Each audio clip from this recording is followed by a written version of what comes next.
ঝাড়গ্রামে আদিবাসীদের আর্চারির একাডেমির প্লেয়াররা একদিন অলিম্পিকে সোনা পাবে আশা প্রকাশ করেছেন মুখ্যমন্ত্রী মমতা বন্দ্যোপাধ্যায়। বিরসা মুন্ডার 150তম জন্মজয়ন্তী অনুষ্ঠানে যোগ দিয়ে মুখ্যমন্ত্রী আরো বলেছেন, ছৌ শিল্পীদের ট্যালেন্টকেও কাজে লাগানো হোক। মুখ্যমন্ত্রী জানিয়েছেন, ছৌ শিল্পীরা ভালো জাম্প করেন। পশ্চিমের জেলার ছেলে মেয়েদের জিমন্যাস্টিক অ্যাথলেটিক্সের ট্রেনিং এর বিষয়টি ভেবে দেখতে অরূপ বিশ্বাসকে নির্দেশ দিয়েছেন। পাশাপাশি ঝাড়গ্রামের আর্চারির একাডেমির ছাত্রছাত্রীরা যে দেশের বড় টুর্নামেন্টে ডাক পান সে কথাও বলেছেন। ওই অনুষ্ঠান থেকে ক্রীড়ামন্ত্রী অরূপ বিশ্বাস জানিয়েছেন, এই একাডেমির একজন কৃতী ছাত্র জুয়েল সরকার ইন্ডিয়া টিমে আছে। পাশাপাশি বাংলার আর্চারির 33 জনের যে টিম রয়েছে তার মধ্যে 23 জনই ঝাড়গ্রামের আর্চারি একাডেমির।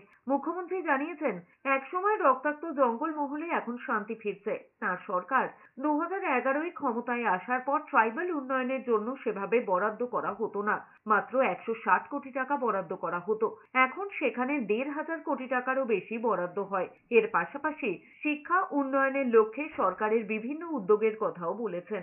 আমি গর্বিত আমার আর্চারি একাডেমির বোনেরা, উঠে দাঁড়ান তো ভাই বোনেরা। এই দেখুন ঝাড়গ্রামে সাঁওতালি একাডেমি, আমরা আর্চারি একাডেমি করেছি।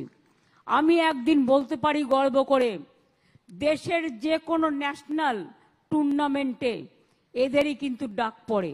আগামী দিন এরা অলিম্পিক জয় করবে, এটা মাথায় রাখবেন। আগে কোনো একাডেমিতে এইভাবে ট্রেন্ড করা হয়নি। Now they are very very trend.